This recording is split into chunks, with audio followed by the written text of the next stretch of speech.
Di sebuah gubuk reot di tengah hutan, tak jauh dari perbatasan desa Batu Berlian, kepala desa Sarkam duduk bersila di hadapan dua anak buah kepercayaannya yang berwajah sangar, Bodo dan Jaka. Sebuah botol minuman keras tergeletak di tanah dan di depannya setumpuk uang tunai baru saja berpindah tangan. Kerja bagus, kalian berdua. Aku tak salah memilih orang. Api itu benar-benar melahap habis si guru ngaji sialan itu. Bersih, kata Sarkam, menyeringai puas terukir di wajahnya. Bado dengan tangan masih menggosok-gosok tumpukan uang, bertanya dengan nada ragu. Tapi Pak Kades, apa tidak terlalu kejam membakar orang hidup-hidup, apalagi bersama anaknya? Sarkam menatap Bado dengan mata tajam, membuat nyalinya ciut. Kejam kau bilang? Ini bukan kejam. Ini pelajaran. Biar dia tahu siapa yang berkuasa di kampung ini. Lagi pula, dia itu penghalang. Dengan dia mati, rencanaku akan berjalan mulus. Jaka yang lebih cerdik mengernyitkan dahi. Rencana apa Pak Kades? Apa hubungannya dengan guru ngaji itu? Sarkam tertawa kecil. Tawa yang terdengar menyeramkan. Kalian ini memang bodoh. Apa kalian tidak melihat istri si guru ngaji itu? Cantik, putih, badannya berisi. Pokoknya idaman lah. Aku sudah lama mengincarnya sejak dia datang kemari. Tapi si guru sialan itu selalu saja menghalangi, membuat istriku tambah cerewet dan membuat warga jadi alim-alim tidak karuan, kata Pak Sarkam. Jadi Pak Kades ingin mengambil istrinya? Tanya Badu terkejut. Tentu saja. Dengan suaminya mati, dia akan jadi janda. Tinggal sedikit merayu, sedikit menekan, pasti dia mau. Bayangkan saja, janda secantik itu jadi istriku. Kekayaan juga ada, kekuasaan juga di tanganku. Sempurna.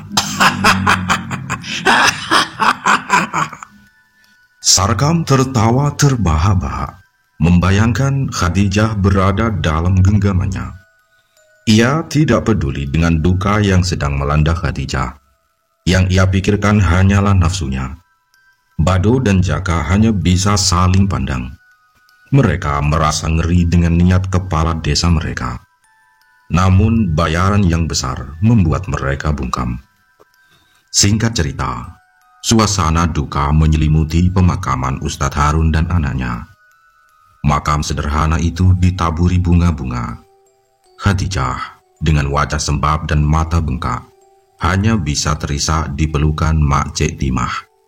Ia kini sebatang kara di tanah perantauan. Sabar ya nak Khadijah. Semua ini cobaan dari Allah, bisik Mak Cik Timah. Air matanya juga tak henti menetes. Setelah pemakaman selesai, di tengah kerumunan pelayat yang mulai membubarkan diri, Khadijah berdiri di samping makam. Tatapannya kosong, pikirannya melayang jauh. Ia ingin sekali kembali ke tanah kelahirannya, ke kampung halamannya. Tempat ia memiliki sanak saudara dan kenangan masa kecil. Di sini, ia hanya seorang janda, sendirian, dengan trauma yang mendalam dan fitnah yang masih menggantung. Bu Khadijah, sebuah suara lembut memanggilnya. Hajah Ruhaya mendekat. Wajahnya juga menunjukkan kesedihan yang mendalam. Ia membawa sebuket bunga melati. Khadijah hanya mengangguk lemah. Saya turut berduka cita yang sedalam-dalamnya atas kepergian Ustadz Harun dan anakmu, ucap Hajah Ruhaya. Suaranya tulus. Saya tidak bisa membayangkan bagaimana perasaanmu saat ini. Khadijah hanya bisa menangis. Saya ingin pulang, Hajah. Saya tidak punya siapa-siapa lagi di sini. Saya ingin kembali ke Jawa, kata Khadijah. Hajar Ruhaya menatap Khadijah dengan tatapan penuh pengertian. Namun juga ada ketegasan yang tersirat. Jangan, Bu Khadijah. Jangan pergi. Khadijah mengangkat wajahnya, menatap Hajar Ruhaya. Tapi untuk apa saya di sini, Hajah? Saya sudah tidak punya apa-apa, kata Khadijah. Justru itu, disinilah kamu harus tetap tinggal, jawab Hajar Ruhaya. Ustadz Harun dan anakmu sudah berkorban di tanah ini. Kamu adalah sisa perjuangan mereka. Dan lagi, kamu tidak sendirian di sini, kata Bu Hajar Ruhaya. Khadijah mengerutkan kening. Maksud Hajah? Saya tahu kamu tidak punya tempat tinggal lagi. Rumahmu sudah hangus. Hajar Ruhaya melanjutkan. Saya bersedia membantumu. Saya akan bangun kembali rumahmu secepatnya. Bahkan kalau perlu, yang lebih besar dan lebih bagus dari sebelumnya, kata Bu Hajah. Khadijah terkejut. Tapi Hajah, saya tidak mungkin bisa membalas kebaikan Hajah sebesar itu, tanya Khadijah. Tidak perlu dibalas, Ustazah Khadijah. Ini murni keikhlasan saya, kata Hajar Ruhaya, memegang tangan Khadijah. Asalkan kamu mau tetap tinggal di desa Batu Berlian, tetap mengajar anak-anak mengaji, melanjutkan perjuangan Ustadz Harun. Aku percaya keberadaanmu di sini sangat berarti bagi kampung ini. Khadijah menatap Hajar Ruhaya. Tawaran itu sangat menggiurkan. Sebuah harapan di tengah keputusasaannya. Namun, ada sesuatu dalam tawaran Hajar Ruhaya yang terasa sedikit aneh, sedikit mendesak. Seolah-olah Hajar Ruhaya sangat menginginkan Khadijah untuk tetap berada di desa Batu Berlian, melebihi sekadar alasan kepedulian biasa. Bagaimana, Khadijah? Kamu mau? Desak Hajar Ruhaya, tatapannya lekat. Khadijah berpikir keras, antara pulang dengan tangan kosong dan menghadapi masa depan yang tak jelas, atau tetap di sini, melanjutkan perjuangan suaminya, dan menerima uluran tangan dari janda kaya itu. Ada rasa takut, namun juga ada secerca harapan. Baik aja, saya akan tetap di sini, jawab Khadijah akhirnya, dengan suara yang pelan. Hajar Ruhaya tersenyum puas. Senyum itu di mata Khadijah yang sedang berduka tampak seperti malaikat penolong. Namun, di balik senyum itu, apakah ada agenda tersembunyi yang belum terkuak? Apakah tawaran Hajar Ruhaya murni karena kebaikan? Ataukah ada kaitannya dengan rahasia gelap yang ia simpan? Khadijah tidak tahu. Yang jelas, keputusannya untuk tetap tinggal di desa Batu Berlian akan membawanya lebih dalam kepusaran misteri dan bahaya yang belum ia sadari. Sementara itu, Sarkam, si kepala desa bejat, sudah menyiapkan langkah selanjutnya untuk mewujudkan niat kotornya terhadap Khadijah. Singkat cerita, kemudian dalam beberapa hari setelah kepergian Ustadz Harun dan anaknya, suasana di desa Batu Berlian masih diselimuti mendung. Namun, bagi kepala desa Sarkam, hari itu adalah momen yang pas untuk melancarkan niat busuknya. Ia merasa setelah semua yang terjadi, Khadijah pasti berada dalam posisi lemah dan akan mudah terbujuk. Sore itu, dengan langkah tegap dan senyum yang congkak, Sarkam mendatangi rumah Hajar Ruhaya. Ia tak sendiri. Dua anak buahnya yang berwajah sangar turut mendampingi, seolah ingin menunjukkan kekuasaannya. Mereka disambut oleh salah satu pekerja Hajar Ruhaya. Ada keperluan apa, Pak Sarkam? Datang kemari? Tanya pekerja itu dengan sopan, namun hati-hati. Saya ingin bertemu Haja Ruhaya. Ada urusan penting, jawab Sarkam. Suaranya diatur agar terdengar berwibawa, meskipun ada nada sombong di sana. Tak lama kemudian, Haja Ruhaya muncul di teras. Ia mengenakan pakaian yang sederhana, namun tetap memancarkan aura keanggunan. Senyum tipisnya tidak mencapai mata saat melihat Sarkam. "Ada apa, Pak Sarkam? Tumben sekali berkunjung kemari," sapa Haja Ruhaya. Nadanya datar. Sarkam maju melangkah, memasang wajah termanis yang ia punya. "Begini, Haja. Maksud kedatangan saya ke sini adalah untuk silaturahmi, sekaligus membicarakan sesuatu yang penting." Ia melirik ke arah dalam rumah, seolah mencari sosok Khadijah. Saya dengar Ibu Khadijah menginap di sini." Haja Ruhaya mengangguk. "Betul, saya memintanya untuk tinggal sementara di sini. Dia kan sedang berduka, dan rumahnya juga..." Ia sengaja tidak melanjutkan kalimatnya, memberi jeda. Itu dia. Justru itu, Haja. Sarkam langsung menyambar. "Saya datang kemari untuk menanyakan, kapan Ibu Khadijah bisa saya temui? Saya punya niat baik, ingin membantunya," kata Pak Sarkam. Haja Ruhaya mengerutkan kening. "Membantu apa ya, Pak Sarkam? Bukankah Haja sudah mengatakan akan membangun kembali rumahnya?" kata Haja Ruhaya. Sarkam tertawa kecil, tawa yang meremehkan. "Membangun rumah itu kecil, Haja. Saya ini kepala desa, punya tanggung jawab kepada warga, terutama kepada janda yang sebatang kara seperti Ibu Khadijah. Saya ingin melamar Ibu Khadijah untuk menjadi istri saya." Wajah Haja Ruhaya sontak berubah. Ia menatap Sarkam dengan tatapan dingin. Senyum di bibirnya menghilang sepenuhnya. "Apa katamu, Sarkam? Melamar Khadijah?" Betul, Haja. Saya kasihan melihatnya sendirian. Dan saya juga butuh pendamping. Ya, buat istri ketiga saya. Gila Sarkam mencoba terdengar tulus. "Jangan bercanda, Pak Sarkam." Nada suara Haja Ruhaya meninggi, membuat kedua anak buah Sarkam terdigit tersentak. "Apa kamu pikir saya tidak tahu niat busukmu? Kamu pikir Khadijah itu barang yang bisa kamu ambil seenaknya setelah suaminya tiada?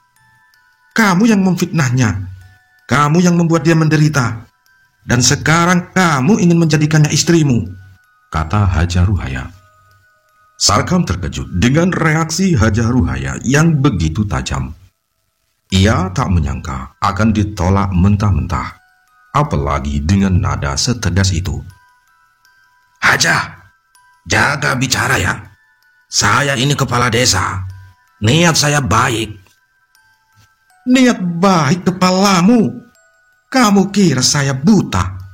Kamu kira warga kampung ini bodoh? Selama ini kamu hanya menindas, merampok, dan menyebarkan kejahatan. Dan sekarang kamu berani datang kemari dengan mulut busukmu itu untuk melamar Khadijah yang sedang berduka." Haja Ruhaya melangkah maju, tatapannya menusuk. "Dengar baik-baik, Pak Sarkam yang terhormat. Selama Khadijah masih di bawah perlindungan saya, tidak akan ada satupun manusia, apalagi kamu ya, yang bisa menyentuhnya seujung kuku pun," kata Haja Ruhaya. Sarkam mengepalkan tinjunya, menahan amarah yang membuncah. "Haja Ruhaya, jangan mentang-mentang kamu kaya, kamu bisa mengatur semuanya di desa ini. Saya ini kepala desa yang sah. Pengaruh saya juga besar." Haja Ruhaya tertawa hambar. "Pengaruh? Kamu ini tahu diri, Sarkam. kamu kepala desa ya? Tapi kamu tahu siapa yang menggerakkan roda ekonomi desa ini? Siapa yang memberi makan sebagian besar wargamu?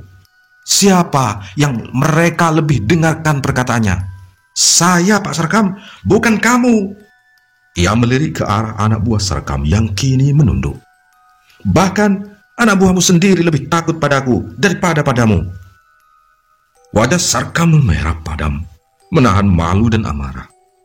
Ia kalah telak dalam perdebatan pengaruh ini. Ia tahu Hajah Ruhaya memang lebih disegani dan dihormati oleh warga karena kedermawanan dan kekuasaannya yang nyata dalam memberi pekerjaan.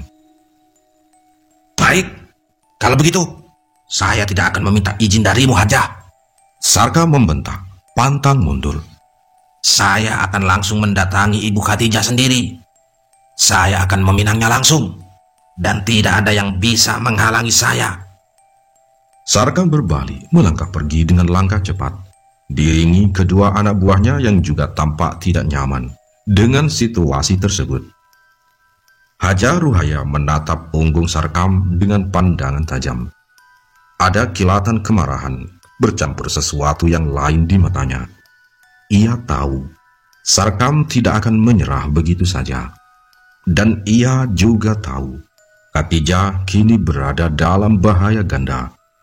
Ancaman dari makhluk tak kasat mata dan nafsu bejat dari kepala desa mereka sendiri. Di dalam rumah, Khadijah yang kebetulan mendengar seluruh percakapan itu dari balik pintu, gemetar ketakutan. Kini ia sadar, bahaya yang mengancamnya bukan hanya dari kuyang, tetapi juga dari intrik manusia yang lebih kejam. Namun, di sisi lain ia juga bertanya-tanya, mengapa Hajah Ruhaya begitu mati-matian melindunginya, bahkan sampai berani menentang kepala desa. Apakah ada alasan lain di balik kebaikan Hajah Ruhaya yang tidak terduga ini? Singkat cerita, keesokan harinya, pagi itu, mentari mulai menunjukkan sinarnya, menembus rimbunnya dedaunan dan menyapa desa Batu Berlian dengan kehangatan. Namun, kehangatan itu belum sepenuhnya mampu mengusir bayang-bayang duka yang masih menyelimuti kampung. Di jalan setapak menuju pusat desa, seorang pemuda berjalan tegap. Langkahnya mantap. Usianya sekitar 30 tahun. Mengenakan baju koko putih bersih, sarung dan peci. Sebuah koper berisi pakaian dan beberapa kitab tebal ia jinjing dengan ringan. Ia adalah Maulana, putra dari Pak Ahmad dan Bu Jainab, sepasang petani perkebunan karet yang telah lama bekerja untuk Hajah Ruhaya. Kedatangan Maulana adalah kejutan yang membahagiakan bagi kedua orang tuanya. Pak Ahmad dan Bu Jainab yang sedang duduk di teras rumah panggung mereka sontak berbinar saat melihat putra sulung mereka. Assalamualaikum. Waalaikumsalam. Maulana, ya Allah nak, kamu sudah sampai, seru Bu Jainab dengan cepat bangkit dan memeluk erat putranya. Matanya berkaca-kaca menahan haru. Pak Ahmad ikut menepuk bahu Maulana. Senyum lebar merekah di wajahnya yang keriput. Alhamdulillah nak, akhirnya kamu pulang juga. Kenapa tidak memberi kabar sebelumnya? Kata Pak Ahmad. Maulana membalas pelukan kedua orang tuanya dengan penuh kerinduan. Maafkan Maulana Abah, Mak. Maulana ingin memberi kejutan. Alhamdulillah, Maulana sudah selesai belajar di pesantren, kata Maulana. Mereka masuk ke dalam rumah. Bu Jainab segera menyiapkan teh hangat dan singkong rebus. Hidangan sederhana, namun penuh cinta. Di tengah kehangatan keluarga yang lama tak berjumpa, Maulana mulai bertanya tentang kabar kampungnya. Bagaimana kabar desa kita, Abah, Emak? Apa semua baik-baik saja? Tanya Maulana. Matanya menyapu sekeliling, merasakan ada atmosfer yang berbeda. Wajah Pak Ahmad dan Bu Jainab langsung berubah muram. Mereka saling pandang. Pak Ahmad menghela napas panjang. Nak, kamu pulang di saat yang kurang tepat, ujar Pak Ahmad. Suaranya pelan. Kampung kita sedang dilanda musibah besar. Musibah apa, Abah? Maulana sempat mendengar kabar burung, tapi tidak jelas. Pak Ahmad mulai bercerita. Suaranya penuh keprihatinan. Sudah beberapa waktu ini, Nak, kampung kita diteror oleh makhluk jadi-jadian. Orang-orang menyebutnya kuyang. Sudah 2 bayi yang hilang dalam waktu singkat. Digondol makhluk itu. Bayinya Sumin dan Aminah. Dan yang terakhir bayinya Herman dan Acil Umi. Maulana terdiam. Raut wajahnya serius mendengarkan. Innalillahi, astagfirullah. Jadi benar kabar itu ya? Benar, Nak. Korbannya tidak hanya itu, sambung Bu Jainab. Suaranya bergetar. Yang lebih tragis, di sini ada Ustadz Harun dan anaknya. Mereka meninggal dunia, terbakar di dalam rumahnya sendiri beberapa malam yang lalu. Sedih sekali, Nak. Padahal Ustadz Harun itu orangnya baik loh. Ia baru saja membangun musola, mengajar anak-anak mengaji.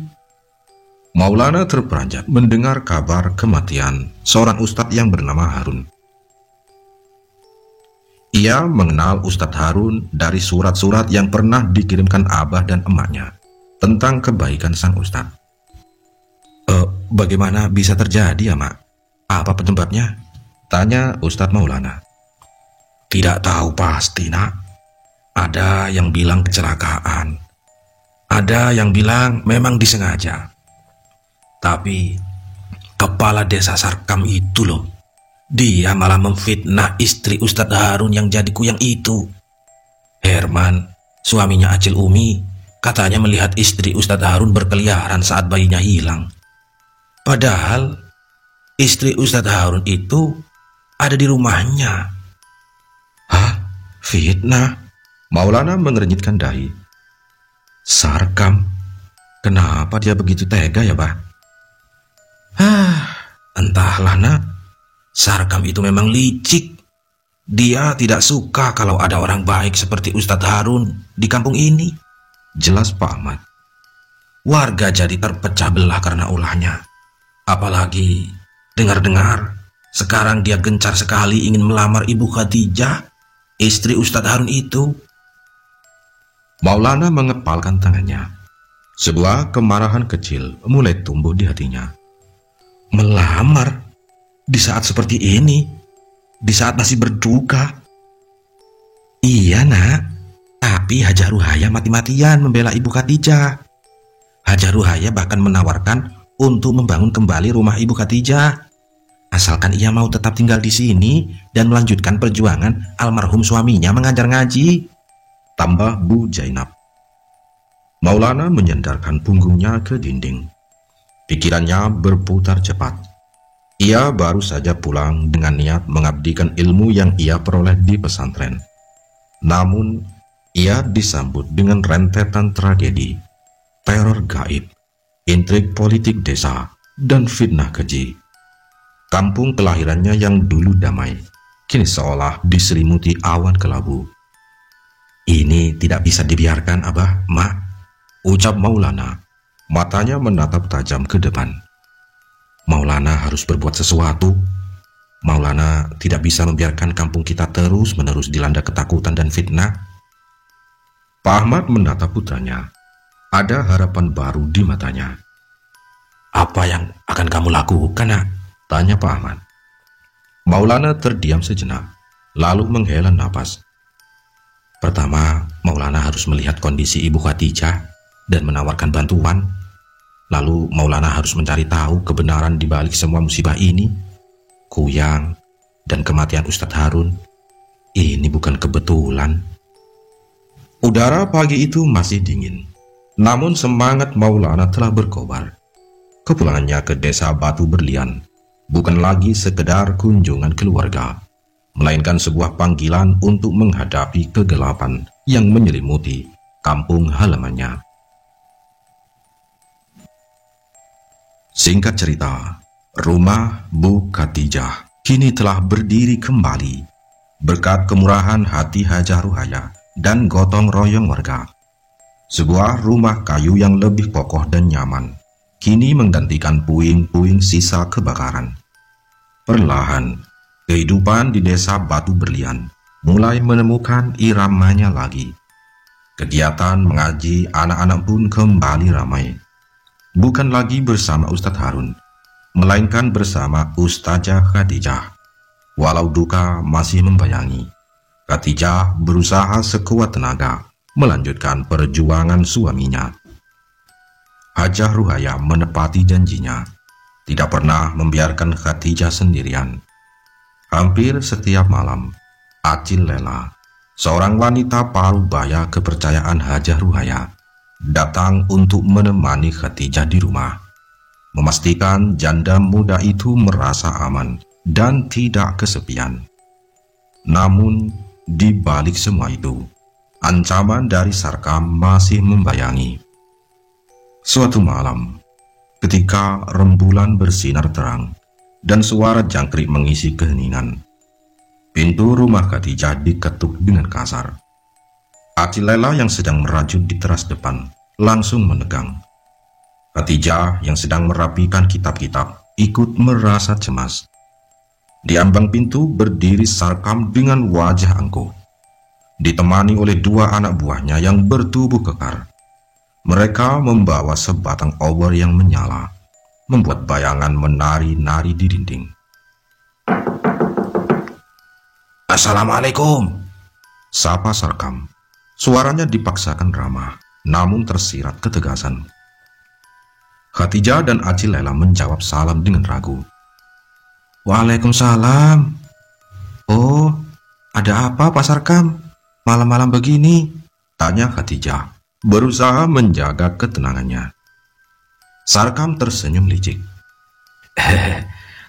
Begini, saya datang untuk melanjutkan niat baik saya, Ibu Khadijah. Saya datang untuk meminangmu, menjadikan istri saya. Saya rasa ini saatnya. Khadijah terperanjat. Acil Lela melotot tajam ke arah Sarkam. Apa-apaan ini Pak Sarkam? Tidak tahu malu, sergah Acil Lela. Diam kau perempuan, bentak Sarkam. Ini urusanku dengan Ibu Khadijah. Ia kembali menatap Khadijah dengan pandangan memaksa. Bagaimana Ibu Khadijah? Saya siap menjamin kehidupanmu.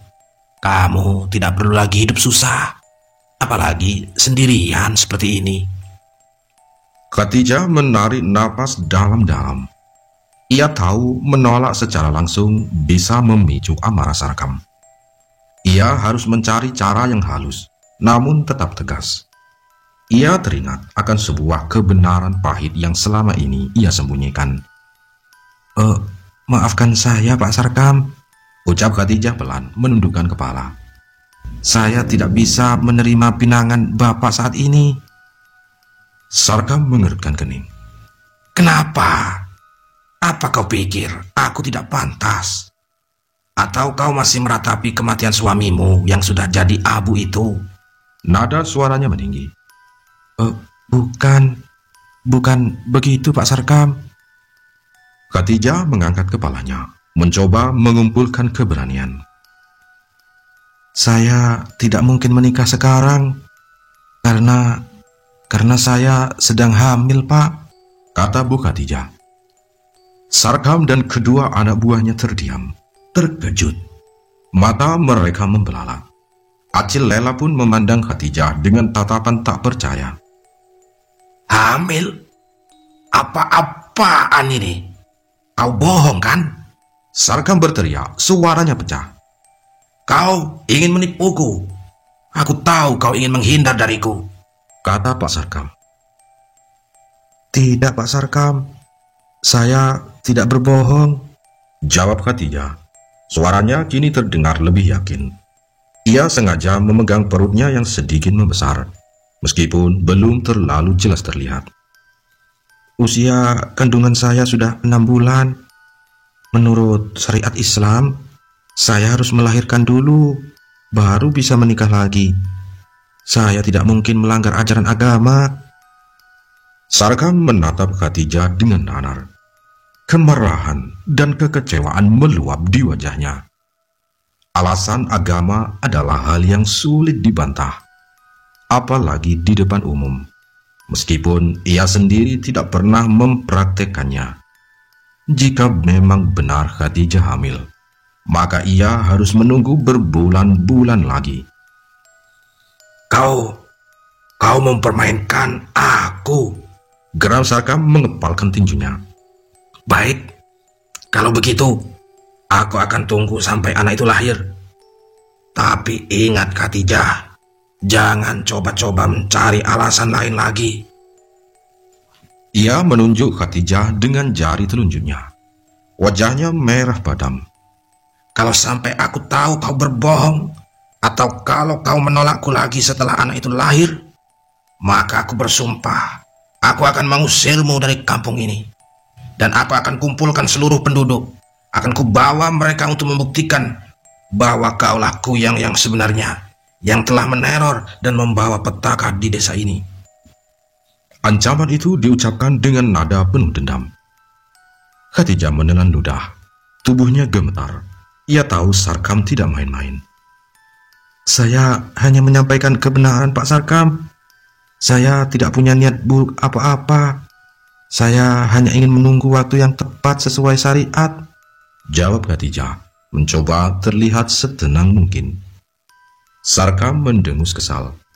Tanpa mengucapkan sepatah kata pun lagi, ia berbalik, diikuti oleh anak buahnya. Kekalahan pahit dalam usahanya meminang Khadijah membuat hatinya membara. Setelah Sarkam pergi, Acil Laila langsung mendekati Khadijah. Nak Khadijah, apa benar kamu hamil? Tanyanya. Suaranya antara terkejut dan prihatin. Khadijah mengangguk pelan. Air matanya kembali mengenang di pelupuk matanya. Iya Acil, saya memang sedang hamil. Usia kandungan saya sudah 6 bulan. Kebenaran yang mengejutkan itu adalah alasan sesungguhnya Khadijah menolak Sarkam, sekaligus perisai yang ia gunakan untuk melindungi dari nafsu bejat kepala desa. Namun, ini juga berarti bahwa rahasia terbesar Khadijah kini terungkap, setidaknya kepada Acil Laila. Dan kehamilan itu adalah satu-satunya peninggalan paling berharga dari almarhum suaminya.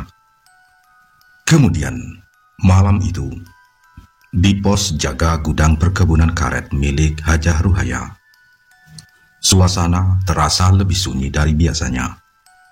Rintik hujan mulai turun, diselingi gemuruh petir kecil yang menambah kengerian malam. Seharusnya giliran Pak Ahmad yang berjaga. Namun Maulana telah meminta izin untuk menggantikannya. Ia merasa ada yang harus ia lakukan, sesuatu yang tidak bisa ia jelaskan. Bersama 4 pekerja lainnya, Maulana duduk di balai-balai, mencoba mengusir dingin dengan obrolan ringan. "Malam ini dingin sekali ya Ustadz," ujar seorang pekerja bernama Tul, menggosok-gosokkan kedua telapak tangannya. "Iya Tul, hujan begini, bawaannya ngantuk," timpal pekerja lainnya yang bernama Toha, seraya menguap lebar. Maulana hanya mengangguk, matanya lekat memandang keluar, menembus kegelapan yang diselingi kilatan sesekali dari petir. Ia merasakan firasat aneh sejak sore. Ada sesuatu yang tidak beres. Ustadz, kabarnya Sarkam itu makin kalap ya. Mau melamar Ustazah Khadijah segala," ujar Dul lagi. Sudahlah Pak Dul, jangan bicara soal itu. Biar Ustazah Khadijah yang mengurusnya, jawab Maulana datar. Pikirannya masih terganggu oleh firasatnya. Tepat saat itu, pandangan Maulana menangkap sesuatu di kejauhan. Sebuah titik cahaya merah bergerak pelan di antara pepohonan, menuju ke arah perkampungan. Awalnya ia mengira itu obor yang dibawa warga. Namun ada yang aneh dari gerakannya. Kalian lihat itu gak? Tanya Maulana menunjuk ke arah cahaya. Para pekerja menoleh mengikuti arah tunjuk Maulana. Oh, lihat apa Ustaz? Tanya Toha mengernyitkan dahi. Itu seperti ada yang membawa obor menuju kampung, jawab Maulana. Matanya tak lepas dari titik merah itu. Anehnya cahaya itu seolah bergerak sesuai irama pandangan Maulana. Ketika Maulana hanya melihat, cahaya itu berjalan pelan. Namun ketika Maulana beranjak dan mulai melangkah cepat, cahaya itu ikut bergerak lebih cepat, seolah menjauh. Saya harus mengejarnya, ucap Maulana buru-buru mengambil senter dan jaket. Mau kemana Ustadz? Hujan begini, seru Dul. Saya rasa ada yang tidak beres Pak Dul, jawab Maulana singkat, lalu berlari membelah rintik hujan. Ia berlari menyusuri pematang kebun karet yang licin, melompati genangan air. Cahaya merah itu tetap di depan menjaga jarak, melalui kebun karet Hajah Ruhaya, melewati kebun-kebun warga. Maulana terus mengejar. Kakinya terasa pegal, napasnya tersengal, namun nalurinya menyuruhnya terus maju. Astagfirullah, astagfirullah. Maulana mulai melafazkan zikir, doa-doa pengusir setan. Ia tahu ada yang tidak beres dengan cahaya itu. Seiring Maulana melafalkan ayat-ayat suci, keanehan mulai terjadi. Cahaya merah itu yang tadinya seperti menjaga jarak, kini terlihat melambat. Maulana merasa tubuhnya seolah didorong oleh sebuah kekuatan tak terlihat, membuatnya bisa mempercepat langkah. Jarak di antara mereka semakin tipis. 15 meter, 10 meter, dan akhirnya dari jarak sekitar 10 meter, Maulana bisa melihat jelas. Jantungnya berdegup kencang. Cahaya itu bukan obor, sama sekali bukan. Itu adalah bola api terbang, sebuah fenomena aneh yang bergerak tanpa bentuk manusia di bawahnya. Dan bola api itu perlahan-lahan mulai menampakkan wujud. Bukan bola api murni, melainkan kepala manusia yang menyala-nyala dengan mata merah menyala, dikelilingi kerongkongan dan organ-organ dalam yang menjuntai basah, memantulkan kilau api. Kuyang, desis Maulana. Kengerian mencengkramnya. Ini adalah Kuyang yang selama ini meneror kampungnya. Makhluk itu tidak memiliki tubuh, hanya kepala yang melayang dengan menjuntai organ dalam. Dari mulutnya terdengar suara decakan aneh, seperti jilatan lidah yang menjijikkan. Hawa dingin yang menusuk tulang tiba-tiba menyelimuti area itu, meskipun tubuh Maulana berkeringat dingin karena berlari. Kuyang itu melayang di udara, berhenti sejenak, seolah menyadari keberadaan Maulana. Matanya yang merah menyala menatap tajam ke arahnya, memancarkan nafsu dan kebencian. Jadi ini wujudmu? Seru Maulana menguatkan hati. Ia mengangkat tangannya, lalu melantunkan ayat kursi dengan suara lantang, menggetarkan malam. Suara ayat suci itu seolah menjadi cambuk bagi Kuyang. Makhluk itu langsung bergidik. Bola apinya berkedip-kedip, dan menjuntai organnya bergerak-gerak aneh. Ada suara melengking tipis yang menyerupai desis ular, namun jauh lebih mengerikan. Kuyang itu tidak menyerang. Ia hanya menatap Maulana dengan tatapan marah, seolah marah karena keberadaannya telah terungkap.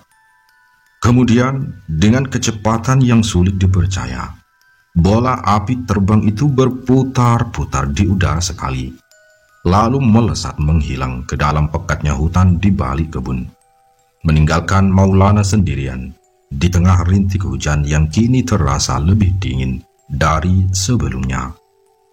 Maulana berdiri terengah-engah.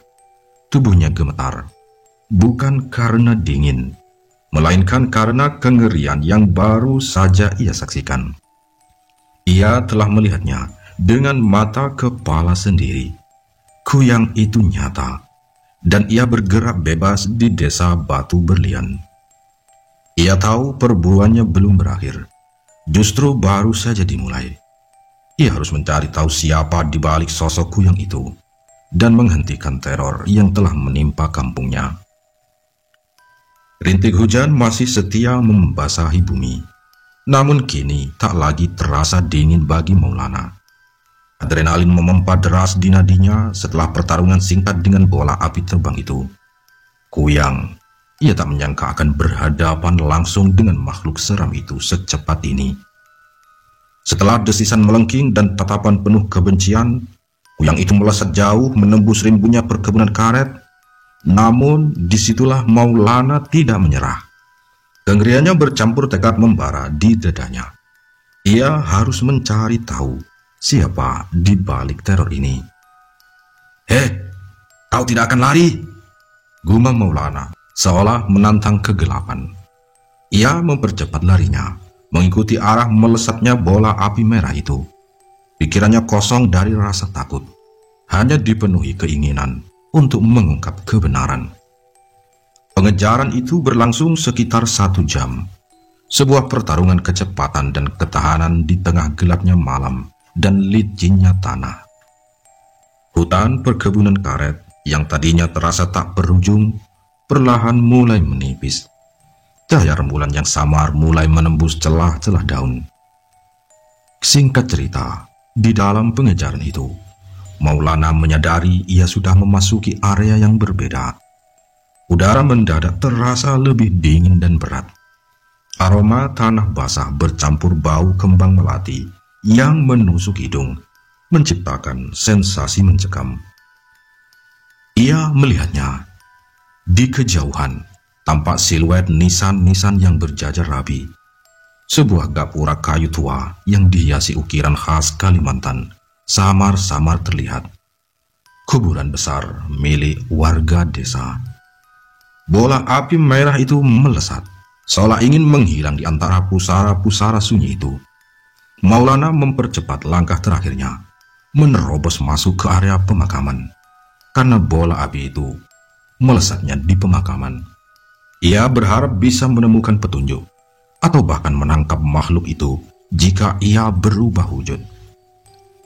Namun, saat kakinya menginjak tanah pemakaman yang basah, bola api itu tiba-tiba menghilang, lenyap begitu saja, seolah ditelan kegelapan di antara batu nisan dan pohon Kamboja yang rimbun.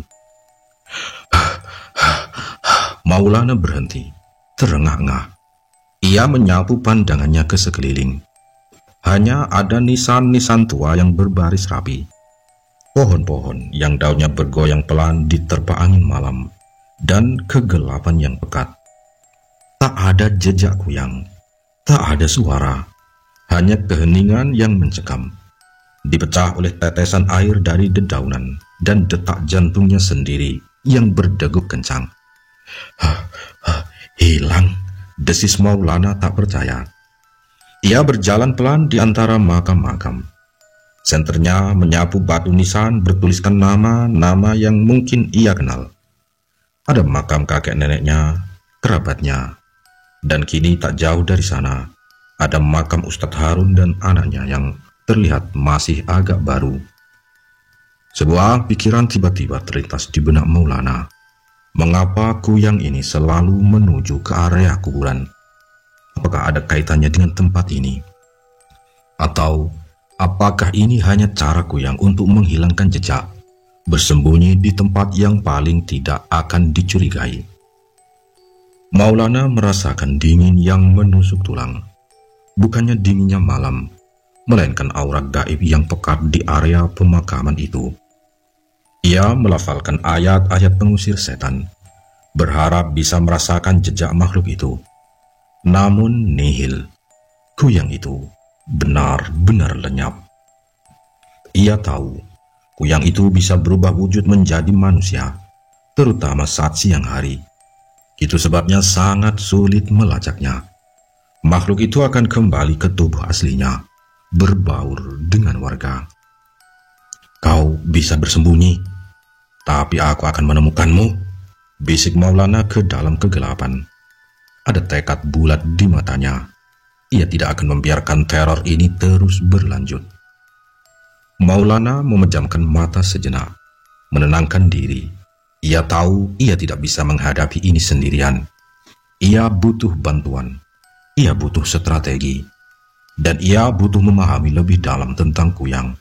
Dan siapa sebenarnya yang berada di balik sosok mengerikan itu. Singkat cerita, saat Maulana belum sempat membalikkan badan untuk kembali ke pos jaga, pikirannya masih dipenuhi bayang-bayang Kuyang yang lenyap di tengah kuburan. Tiba-tiba, sebuah letusan besar menggelegar, membelah keheningan malam dan membuat tanah bergetar di bawah kakinya. Letusan itu bukan seperti guntur, melainkan suara berat yang aneh, seolah ada sesuatu yang pecah dari dalam bumi. Maulana tersentak. Seketika bulu kuduknya meremang. Dari tengah-tengah makam, tanah-tanah basah tampak bergeser. Perlahan, satu persatu, siluet putih bangkit dari dalam tanah. Kain kafan lusuh yang membalut tubuh mereka tampak kotor oleh tanah, namun tak menutupi hawa dingin yang memancar. Mata mereka kosong, hitam legam, menatap lurus ke depan. Barisan pocong. Jumlahnya tidak hanya satu atau dua, melainkan belasan, memenuhi area tengah kuburan. Bersamaan dengan kemunculan mereka, terdengar suara-suara mengerikan yang memekakkan telinga.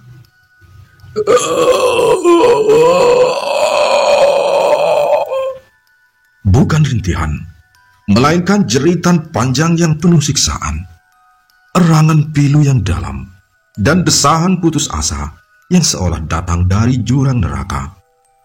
Suara-suara itu seolah mewakili rasa sakit orang-orang yang tersiksa di alam kubur, menusuk relung hati Maulana. Maulana berdiri mematung. Ia tidak percaya dengan apa yang ia lihat. Pemandangan itu lebih mengerikan dari Kuyang yang tadi ia kejar. Ini adalah penjaga-penjaga kubur, atau mungkin arwah-arwah yang terganggu. Naluri pertamanya adalah lari. Namun, ia teringat semua ilmu yang telah ia pelajari. Ia adalah seorang santri, seorang penuntut ilmu agama. Ia tidak boleh gentar. Dengan sisa keberanian yang ia miliki, ia mengatupkan kedua tangannya dan melafalkan doa-doa yang ia hafal sejak kecil. Ayat-ayat suci meluncur dari bibirnya, membentuk perisai spiritual di sekelilingnya. Allahu la ilaha illa huwal hayyul qayyum, la ta'khudhuhu sinatun wa la naum. Dengan tenang ia memandangi semua pocong itu. Matanya lurus, tanpa keraguan. Ia mencoba mengadu kekuatan batin. Anehnya, di tengah kengerian itu, Maulana merasakan sebuah ketenangan yang aneh. Ia bahkan mengeluarkan bungkusan rokok lintingan dari sakunya. Dengan tangan yang sedikit bergetar, ia mengambil sebatang, menyulutnya dengan korek api, lalu menghisapnya dalam-dalam. Asap mengepul, membentuk lingkaran di udara yang dingin. Ia merokok sambil terus berzikir, melafalkan Asmaul Husna dalam hati. Ia adu kekuatan pandang-pandangan dengan makhluk-makhluk mengerikan itu. Para pocong itu tidak bergerak maju, hanya berdiri tegak, mengeluarkan suara-suara mengerikan yang tak henti-hentinya. Mata hitam mereka terus menatap Maulana, seolah mencoba menembus pertahanannya. Waktu terasa berjalan sangat lambat. Entah berapa batang rokok yang sudah dihabiskan Maulana, menghisap dalam-dalam setiap tarikannya, mengeluarkan asap yang seolah menepis hawa gaib di sekelilingnya. Ia terus berzikir, memohon perlindungan Allah, mencoba memahami apa pesan di balik kemunculan pocong-pocong ini. Pertarungan batin ini berlangsung selama entah beberapa jam, hingga akhirnya dari kejauhan terdengar suara kokok ayam jantan, pertanda fajar mulai menyingsing menjelang subuh. Seketika suara-suara mengerikan itu mereda. Barisan pocong yang berdiri tegak mulai bergetar. Perlahan, seperti debu yang tertiup angin, mereka menghilang. Satu persatu kembali masuk ke dalam tanah, meninggalkan kuburan yang kembali sunyi, dan hanya menyisakan bau tanah basah bercampur kembang. Maulana menghela napas panjang.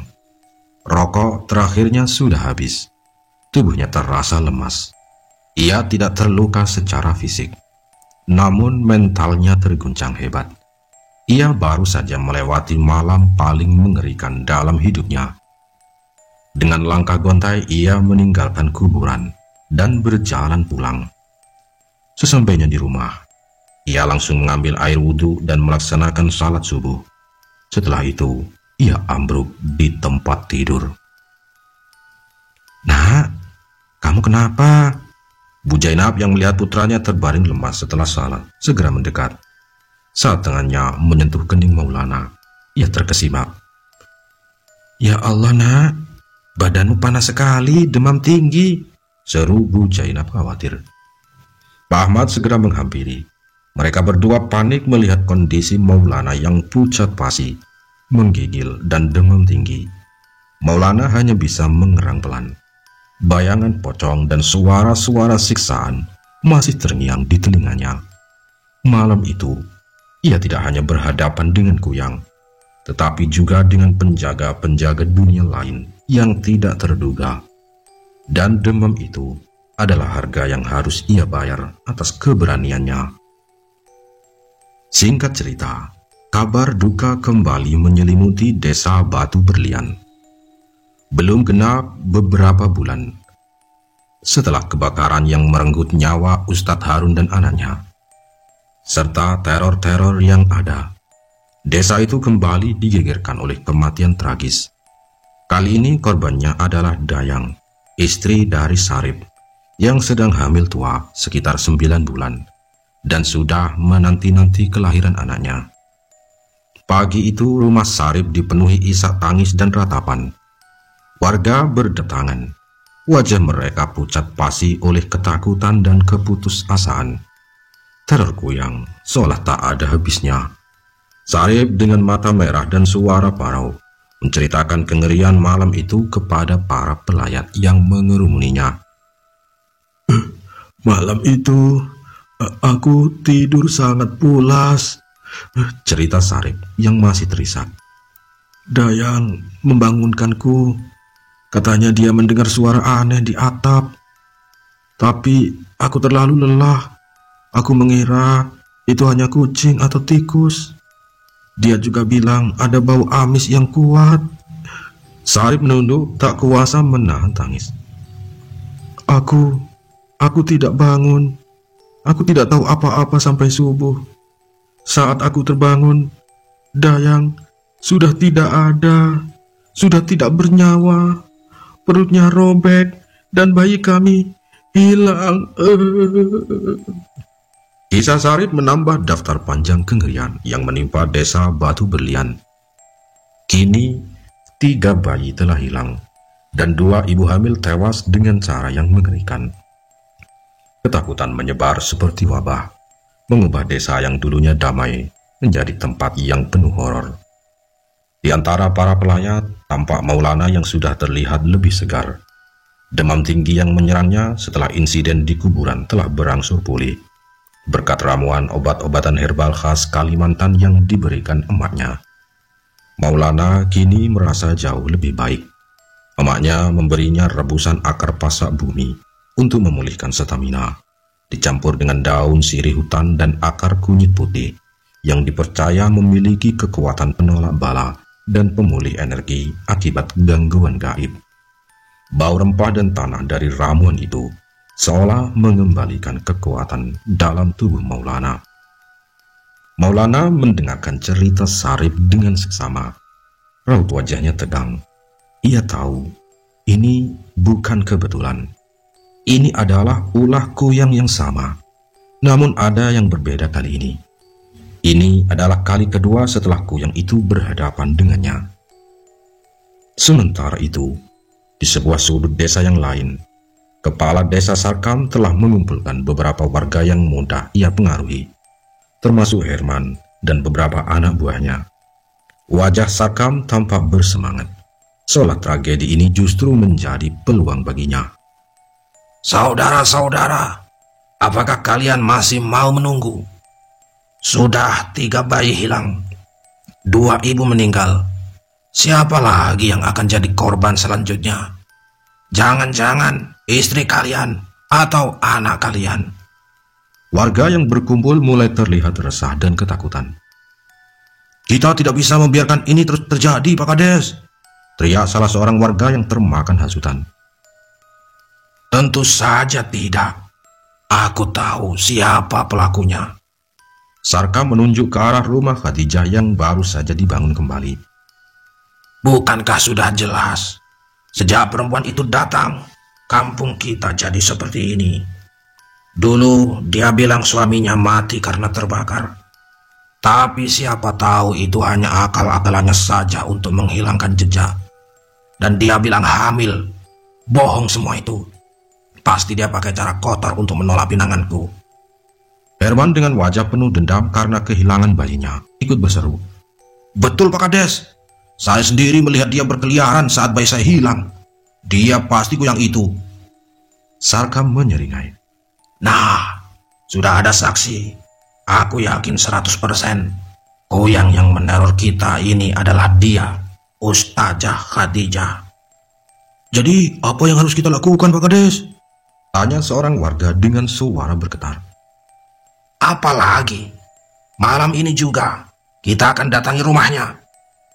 Kita seret dia ke kantor polisi kecamatan. Biar polisi yang mengurusnya. Biar dia tidak bisa berkeliaran lagi dan mengincar bayi-bayi kita. Kita harus bersatu demi keselamatan kampung kita. Perintah Sarkam. Suaranya penuh kemenangan. Hasutan Sarkam berhasil mengobarkan kemarahan dan ketakutan warga yang sudah diambang batas. Mereka mengepalkan tangan. Obor-obor mulai disiapkan. Suasana mencekam di antara mereka. Rencana jahat Sarkam kini akan mencapai puncaknya. Bagaimana Sobat Kahor? Apakah masih suka dan penasaran dengan cerita selanjutnya? Bersambung. Kita lanjutkan di video selanjutnya. Video episode yang terakhir. Salam dari Bang Fawa.